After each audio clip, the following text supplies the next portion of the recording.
Vamos então seguir com a leitura do livro Crônica de um Despertar, Meu Retorno ao Além. Livro esse organizado por Abel Glasser e, nos conta Afonso sobre as suas experiências depois do desencarne, atualmente já na colônia Alvorada Nova. Na leitura anterior, vimos o progresso de Afonso na colônia Alvorada Nova. Frustrou-se com a negativa de reencarnar, mas já está se adaptando à rotina de trabalho. Humilde, mas valioso para a evolução dele, pois ainda estava relacionando o tipo de trabalho com posição social. 10ª leitura. Como era apegado à minha vida material, refletia. Não havia um só dia em que deixasse de lembrar de meus filhos e da querida Elvira. Confortavam-me as palestras que acompanhava no Centro de Aprendizagem da Luz Divina. Muitas delas tratavam justamente desse tema, ou seja, do distanciamento que os desencarnados experimentam da vida material e da reaproximação gradual com a realidade do plano físico. Não sei quantas semanas ou meses decorreram quando fui novamente chamado à presença de Caibar Schutel. Meu amigo Afonso soube que está bem integrado à sua função na casa de repouso. É verdade, eu gosto do meu trabalho. Isso é muito bom, porque significa que já está preparado a vivenciar outras experiências. Você gostaria de ter um contato com sua família, não? Meus olhos brilharam de emoção ao ouvir tal colocação da parte do coordenador geral. Sem dúvida, mas quando eu poderei retornar? Calma, meu irmão. Não lhe disse que irá voltar à crosta terrestre. Mencionei que poderá fazer um contato com os seus familiares, pois ainda é cedo para um retorno. Um pouco decepcionado, resolvi não contestar. Submeto-me à sua avaliação. Qualquer aproximação, por menor que seja, me será gratificante. Então está bem, acompanhe o Rubião e ele providenciará esse reencontro. Despedi-me um pouco constrangido por não ter ainda conseguido agradecer ao dirigente a conquista que estava obtendo. Rubião, posso fazer-lhe uma pergunta? Naturalmente. Será que Caibar ficará magoado comigo? Sinto que nas duas oportunidades em que o encontrei, eu não fui muito sensível ou gentil. Deixei de agradecer-lhe a atenção a mim dispensada. Não se preocupe, Afonso. Ele está acostumado a lidar com os problemas de nossos irmãos. Entendemos que esteja ainda inconformado com a sua situação, especialmente no tocante à falta de informação quanto ao seu futuro e também com relação à sua família material. Jamais imaginei que o sentimento aqui... Não, desculpa. Jamais imagine que os sentimentos aqui são tão frágeis e delicados como na vida física. Como assim? Indaguei confuso. Quero dizer que no plano espiritual, ao menos nas colônias, não há lugar para melindres e rancores de qualquer ordem. Sei que no plano físico as mais inofensivas palavras ou atos podem servir de pretexto a um rompimento de relações, ou o que é pior, a um sentimento negativo, tal como a vingança. Os encarnados ressentem-se muito facilmente e julgam-se atingidos ao menor sinal de insatisfação das pessoas que os cercam. Na verdade, meu amigo, isso é mostra de insegurança, descontrole emocional e, acima de tudo, vaidade, pois não há razão alguma para conduzir a vida dessa maneira. Você quer dizer que não devemos jamais responder a alguma injúria? Não lhe posso dizer nem que sim, nem que não. Note-se, em primeiro lugar, que a paciência e a mansuetude devem ser comportamentos básicos do ser humano. Logo, muitas injúrias poderiam até mesmo ficar sem resposta, já que a compreensão no tocante ao descontrole alheio é ato cristão. No mais, se houver necessidade de uma resposta, que ela seja justa, isto é, na medida certa, sem agressões, sem rancor. Dar uma explicação ou responder a um ataque, quando imperioso fazê-lo, pode ser realizado com racionalidade, sem ofender o semelhante. Ora, Rubião, você fala como se nunca tivesse vivido na crosta. Isso é impossível. Não seja tão rigoroso, Afonso. Tive muitas vivências, sem dúvida. cometi muitos desatinos e estou em fase de aprendizado tal qual você. Entretanto, já aprendi suficientemente bem que a melhor resposta a uma agressão é o amor. Não se vai educar alguém com ódio e desprezo. Ao contrário, os ânimos ficarão mais acirrados. Mas não lhe retiro a razão, no sentido de que isso é muito difícil, mormente para o estágio atual da evolução do plano físico. Justamente, concordei apressado.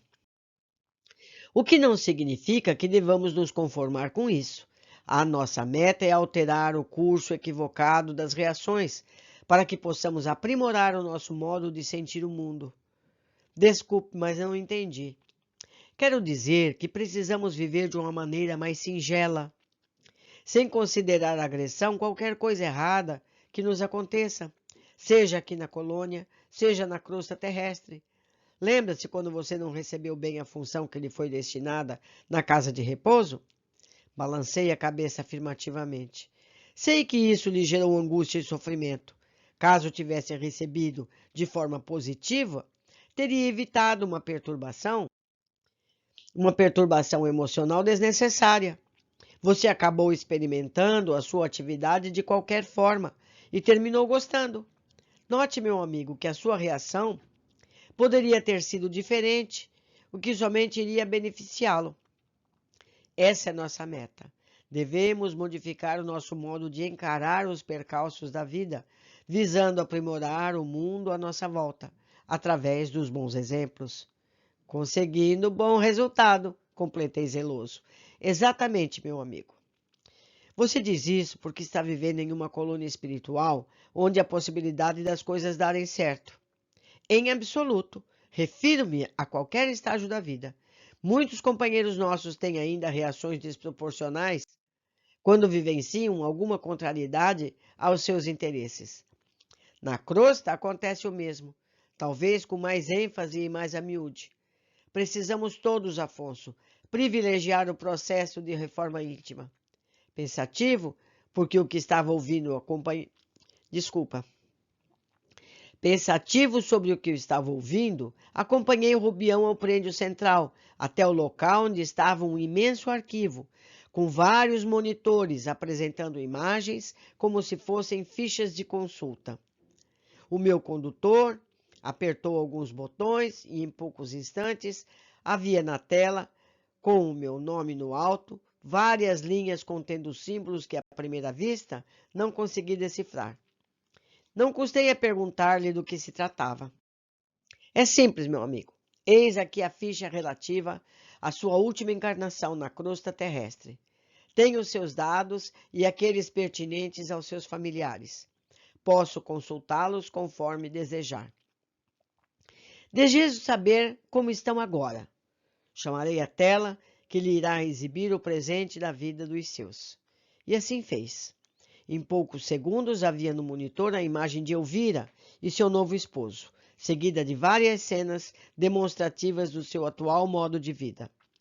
Fiquei feliz em saber que, após o nosso último encontro na cozinha de sua casa, muita coisa havia mudado em sua jornada.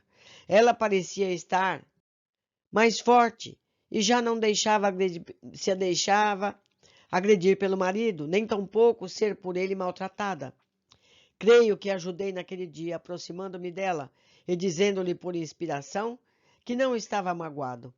Emocionado, olhei para Rubião, sem dizer-lhe uma única palavra, mas ele entendeu que eu estava agradecido. Depois disso, ele tocou outro botão, e segundos foram suficientes para trazer à tela a imagem de Marco Aurélio e sua esposa Cíntia. Eles estavam distanciados, pouco conversavam. Percebi que a separação seria iminente, mas não uma surpresa, pois o tipo de vida que levavam acabaria por certo a isso conduzindo. Fiquei entristecido, ainda que conformado. Voltei-me para Rubião e disse-lhe que gostaria de ter notícias de meus netos. Assim foi feito. Constatei que ambos estavam bem adaptados e tinham sido colocados em um colégio interno. Essa não era a vida que desejei para eles, mas talvez fosse a melhor do que continuar numa angustiante e mascarada vida familiar que possuíam. Restava-me saber de Pedro. O caçula trouxe-me alegria, pois pude perceber que ele seguia um bom caminho. Continuava frequentando as reuniões espíritas e parecia estar noivo, pois notei a existência de uma aliança em sua mão direita. Fixei meus olhos na tela, guardei a última imagem que me era exibida. Pedro orando por mim no aconchego do seu quarto. Fiquei muito feliz em saber que alguém tinha ainda consideração e pedi a Rubião que desligasse o aparelho. E então, Afonso, como foi? Não posso dizer que fiquei surpreso com o que vi. Aguardava algo semelhante. As coisas não mudam tão facilmente, meu amigo. Minha família está agora quase do mesmo modo. A evolução foi lenta e sutil. Exatamente. Foi importante que tenha constatado isso sozinho.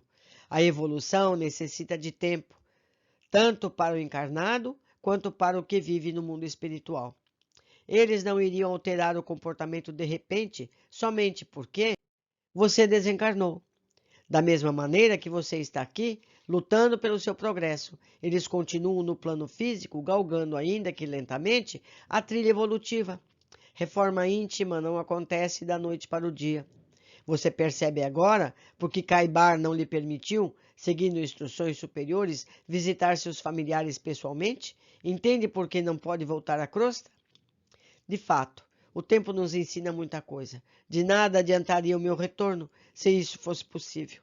Elvira já está casada novamente e parece que agora está feliz com seu esposo. Marco Aurélio e Cíntia não mudaram em nada e estão em vias de romper os laços matrimoniais. Meus netos estariam afastados de mim de qualquer modo, porque internados em um colégio. Pedro, por sua vez, continua mantendo o mesmo equilíbrio emocional de sempre. Não há mais espaço para mim dentre eles, simplesmente por conta da lei da vida. Deixe-me levar uma emoção, deixei-me levar pela emoção e lacrimejei. Amparado por Rubião, saí da sala do arquivo e voltei aos meus afazeres habituais. Meus amigos, pudemos ver aqui muita coisa interessante, mas especialmente os computadores dos planos espirituais. Pelo que lemos nessa obra, Afonso devia estar encarnado na década de 50, 60, quando o computador era coisa que nem se imaginava. Mas nos planos espirituais, isso já era uma realidade. Podemos saber que o plano espiritual tem acesso às nossas imagens e pode, com isso, consolar os nossos familiares. E nos disse Chico que dia vai haver em que nós teremos esses equipamentos para poder ver nossos familiares do outro lado e até mesmo conversar. Um tipo de WhatsApp espiritual. Mas sabemos também que isso só será possível quando a humanidade na Terra estiver um pouquinho mais evoluída moral e espiritualmente. Não é verdade? Então, meus amigos, vamos estudar, vamos nos preparar para que o futuro chegue o mais rápido possível. Não é verdade? Um abraço a todos. Eu os espero na leitura seguinte. Abraços.